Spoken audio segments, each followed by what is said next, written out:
അവസാന പ്രചരണത്തിനുള്ള ഓട്ടത്തിലാണ് സ്ഥാനാർത്ഥികൾ. നമ്മളുള്ളത് കൊടുങ്ങാനൂർ വാർഡിലാണ്. ബി.ജെ.പി. സ്ഥാനാർത്ഥി വി രാജേഷ് ഇതാ അവസാനവട്ട പ്രചരണത്തിന്റെ തിരക്ക് പിടിച്ച ഓട്ടത്തിലാണ് എന്നുള്ളതാണ്. ഏതായാലും കോർപ്പറേഷൻ ഇത്തവണ പിടിക്കുമോ? തീർച്ചയായിട്ടും തിരുവനന്തപുരം കോർപ്പറേഷൻ ഭരണം ഞങ്ങളെ ഏൽപ്പിക്കാൻ വേണ്ടി ജനങ്ങൾ വളരെ പ്രതീക്ഷയോടെ വളരെ ആവേശത്തോടെ ജനങ്ങൾ നിൽക്കുകയാണ്. 45 വർഷം നീണ്ടുനിന്ന CPM-ന്റെ ദുർഭരണം അത് മാറ്റണം. അഴിമതി ഭരണം ഇനി ഞങ്ങളെ നഗരത്തെ കൊള്ളയടിക്കാൻ വേണ്ടി ഞങ്ങൾ ആരും അനുവദിക്കില്ല എന്ന് ജനങ്ങൾ പറയുന്നു. തെരുവുനായ്ക്കൾ അലഞ്ഞു തിരിയുന്ന തെരുവുനായ്ക്കൾ ആക്രമിക്കുന്ന നഗരത്തിൽ ജീവിക്കാൻ ഞങ്ങൾക്കിനി വയ്യെന്ന് ജനങ്ങൾ പറയുന്നു. മാലിന്യം വലിച്ചെറിയുന്ന പകർച്ചവ്യാധികൾ പകരുന്ന നഗരത്തിലല്ല ഞങ്ങൾ ജീവിക്കേണ്ടതെന്ന് തിരുവനന്തപുരത്തെ ജനങ്ങൾ പറയുന്നു. ഒരു മണിക്കൂർ മഴ പെയ്താൽ വെള്ളക്കെട്ടുണ്ടാകുന്ന നഗരത്തിലല്ല ഞങ്ങൾ ജീവിക്കേണ്ടത് ഞങ്ങൾ പറഞ്ഞു. അങ്ങനെ പറയുമ്പോൾ കൃത്യമായിട്ട് ഇതൊക്കെ മാറ്റാൻ കഴിവുള്ള നന്നായിട്ട് പ്രവർത്തിച്ച പ്രതിപക്ഷം BJP അവർ അധികാരത്തിലേറ്റും. CPM പറയുന്നതേ കൊടുങ്ങാനൂരിലെ മേയർ സ്ഥാനാർത്ഥി അടക്കം തോൽപ്പിക്കും എന്നുള്ളതാണ്. അല്ല, ഞങ്ങളുടെ മേയർ സ്ഥാനത്തൊന്നും തീരുമാനിച്ചിട്ടില്ല, യാതൊരു സംശയമുണ്ട്. ഇത് പറഞ്ഞത് CPM ജില്ലാ സെക്രട്ടറി ജോയി അല്ലേ. ഞാൻ ജോയിയോടൊരു കാര്യം പറയുന്നു. ബഹുമാനപ്പെട്ട CPM ജില്ലാ സെക്രട്ടറി ജോയി മനസ്സിലാക്കേണ്ടത്, കഴിഞ്ഞ പാർലമെന്റ് തെരഞ്ഞെടുപ്പ് കഴിഞ്ഞപ്പോഴേക്കും ഞാൻ BJP-യുടെ തിരുവനന്തപുരം ജില്ലാ പ്രസിഡന്റ് ആയിരുന്നു, ജോയ് CPM-ന്റെ തിരുവനന്തപുരം ജില്ലാ സെക്രട്ടറി ആയിരുന്നു. ജോയ് ജനിച്ചു വളർന്ന ചിറയൻകിഴി നിയോജക മണ്ഡലത്തിലെ മുരുക്കുമ്പുഴ ബൂത്തിൽ ജോയിയുടെ പാർട്ടി 2ാം സ്ഥാനത്തോ 3ാം സ്ഥാനത്തോ പോയി. അവിടെ BJP-ആണ് ലീഡ് ചെയ്തത്. ഇക്കാര്യം ജോയ് ഓർക്കുന്നത് നന്നായിരിക്കും, എന്തെങ്കിലുമൊക്കെ പറയുന്നതിന് മുമ്പ്. മറ്റൊന്ന്, CPM-ന്റെ മേയർ സ്ഥാനാർത്ഥിമാരാണ് തോറ്റ ചരിത്രമുള്ളത്. ഞാൻ പേരൊന്നും പറയണ്ടല്ലോ. ഞങ്ങളുടെ പാർട്ടി മേയർ സ്ഥാനാർത്ഥിയൊന്നും തീരുമാനിച്ചിട്ടില്ല, പ്രഖ്യാപിച്ചിട്ടുമില്ല. പിന്നെ BJP NDA സ്ഥാനാർത്ഥികളെ നിർത്തിയിട്ടുണ്ടെങ്കിൽ ഒരു സംശയവും വേണ്ട, ഞങ്ങൾക്ക് ജയിപ്പിക്കാനറിയാം. കൊടുങ്ങാനൂർ വാർഡിൽ ചരിത്രം കുറിക്കുന്ന ഭൂരിപക്ഷം നേടി വിജയിക്കും. എന്റെ തൊട്ടുമുമ്പുള്ള കൌൺസിലർ പത്മയുണ്ട്. അതിനുമുമ്പ് ഈ വാർഡ് പിടിച്ചെടുത്തിയ കൊടുങ്ങാനൂർ ഹരി, അദ്ദേഹം തൊട്ടുപിറകിലുണ്ട്. അപ്പൊ ഇവരൊക്കെ ഇടവും വലവും നിന്ന് ഇവിടുത്തെ സാധാരണക്കാരായി മനുവൊക്കെ ഇവിടെ ഈ ബൂത്തിന്റെ പ്രസിഡന്റാണ് മനു. ഓരോ വീട്ടിലും സ്വാധീനമുള്ള ആൾക്കാരാണ് നിൽക്കുന്ന രാമേന്ദ്രേട്ടൻ.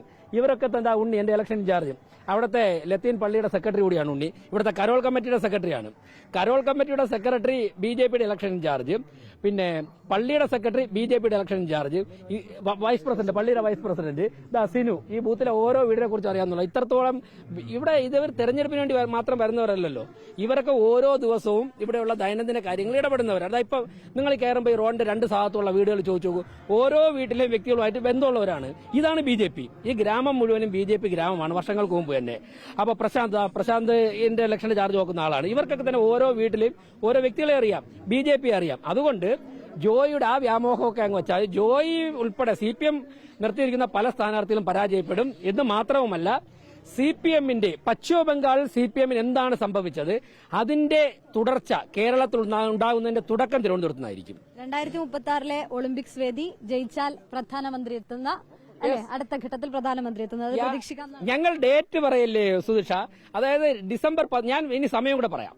പ്രധാനമന്ത്രി വരാൻ പോകുന്ന സാധ്യതയുള്ള സമയം കൂടി ഞാൻ പറയാം. അതായത് ഡിസംബർ 13-ാം തീയതി ഉച്ചയ്ക്ക് ഒരു 12-1 മണിയോടുകൂടി റിസൾട്ട് വരും. BJP-ക്ക് ഭൂരിപക്ഷം ലഭിക്കും. അന്ന് മുതൽ നിങ്ങൾ തീയതി എണ്ണിക്കുള്ളൂ. 45 ദിവസം പൂർത്തിയാകുന്നതിന് മുമ്പ് പ്രധാനമന്ത്രി നരേന്ദ്രമോദി തിരുവനന്തപുരത്ത് വരും. തിരുവനന്തപുരം കോർപ്പറേഷന്റെ മുന്നോട്ടുള്ള യാത്രയെക്കുറിച്ച് കേന്ദ്ര ഗവൺമെന്റിന്റെ നിലപാട് പറയും, പ്ലാൻ പറയും, ഫണ്ട് തരും. ഞങ്ങൾ കൃത്യമായിട്ട് സുതാര്യമായി സത്യസന്ധതയോടെ സമയബന്ധമായി നടപ്പിലാക്കും. 2036 ഒളിമ്പിക്സിന്റെ ഏതെങ്കിലും ഒരു ഇനം തിരുവനന്തപുരത്ത് വെച്ചായിരിക്കും. 2030 ആകുമ്പോഴേക്കും ഇന്ത്യയിലെ ഏറ്റവും മികച്ച 3 നഗരങ്ങളിലൊന്ന് തിരുവനന്തപുരം ആയിരിക്കും. വലിയ കോൺഫിഡൻസോടുകൂടി തന്നെ അത് പറയുകയാണല്ലേ? തീർച്ചയായിട്ടും. CPM ഇപ്പോൾ എന്നോട് പ്രവർത്തകർ പറഞ്ഞതാണ് ഈ പിൻവാതിൽ നിയമനം ഒന്ന് പറയണമെന്ന്. അതായത് CPM-ന്റെ പാർട്ടിയുടെ ഇവിടെ കഴക്കൂട്ടത്തെ കൌൺസിലറായിട്ടുള്ള കവിതയ്ക്കാണ് ജോലി കൊടുത്തിരിക്കുന്നത്. ഞാൻ ചോദിച്ചോട്ടെ, കവിത അവിടുത്തെ താൽക്കാലിക ജീവനക്കാരിയായി കഴിഞ്ഞാൽ ഈ താൽക്കാലിക ജീവനക്കാരാണ് നഗരം വൃത്തിയാക്കേണ്ടത്, പുല്ലുവെട്ടേണ്ടത്, നായ പിടിക്കേണ്ടത്. ഈ ഒരു കൌൺസിലറായിട്ട് 5 വർഷം വരുന്ന CPM-ന്റെ നേതാവായിട്ടുള്ള കവിത പുല്ലുവെട്ടാൻ പോവോ? കവിത നായ പിടിക്കാൻ പോവോ? കവിത നഗരം ശുചിയാക്കാൻ പോവോ? അപ്പോൾ ഇത്തരത്തിലുള്ള അധാർമിക കാര്യങ്ങൾ അവിടെ നടക്കുന്നു എന്നുള്ളത് കൊണ്ട് തന്നെ ഞങ്ങൾക്ക് വളരെ നല്ല ആത്മവിശ്വാസമുണ്ട്. തിരുവനന്തപുരത്തെ രാഷ്ട്രീയ പ്രബുദ്ധതയുള്ള ജനങ്ങൾ തീർച്ചയായിട്ടും ഒരു മാറ്റത്തിന് നരേന്ദ്രമോദിക്ക് അനുകൂലമായി, BJP-ക്ക് അനുകൂലമായി ചിന്തിക്കും. അതാണ്. ഏതായാലും കൊടുങ്ങാനൂരിൽ മാത്രമല്ല, അങ്ങ് തിരുവനന്തപുരം കോർപ്പറേഷൻ തന്നെ ഇത്തവണ മാറ്റത്തിന്റെ ഒരു ഇതിലേക്ക് മാറുമെന്നുള്ളത് തന്നെയാണ് BJP സ്ഥാനാർത്ഥി പറയുന്നത്. ഏതായാലും ശക്തമായ ഒരു പോരാട്ടം കൊടുങ്ങാനൂരിനെ സംബന്ധിച്ചിടത്തോളം ഉണ്ട് എന്നുള്ളതാണ്. ലോക്കൽ കമ്മിറ്റി അംഗമായിട്ടുള്ള സുകുമാരൻ നായരാണ് LDF-ന്റെ സ്ഥാനാർത്ഥിയായി മത്സരിക്കുന്നത്. ഒപ്പം തന്നെ രാധാകൃഷ്ണനാണ് UDF-ന്റെ സ്ഥാനാർത്ഥിയായി മത്സരിക്കുന്നത്. ഏതായാലും മത്സരം കനക്കും. ഒപ്പം തന്നെ BJP-യുടെ ആത്മവിശ്വാസമാണ് ഇപ്പോൾ പറഞ്ഞിരിക്കുന്നത്. ഒപ്പം തന്നെ വിജയിച്ചാൽ നടത്താൻ പോകുന്ന വാഗ്ദാനങ്ങൾ കൂടി പറയുകയായിരുന്നു സ്ഥാനാർത്ഥി. വീഡിയോ ജേർണലിസ്റ്റ് വിഷ്ണുപ്രസാദിനൊപ്പം reporter Sunisha Illoor, in reporter, Thiruvananthapuram.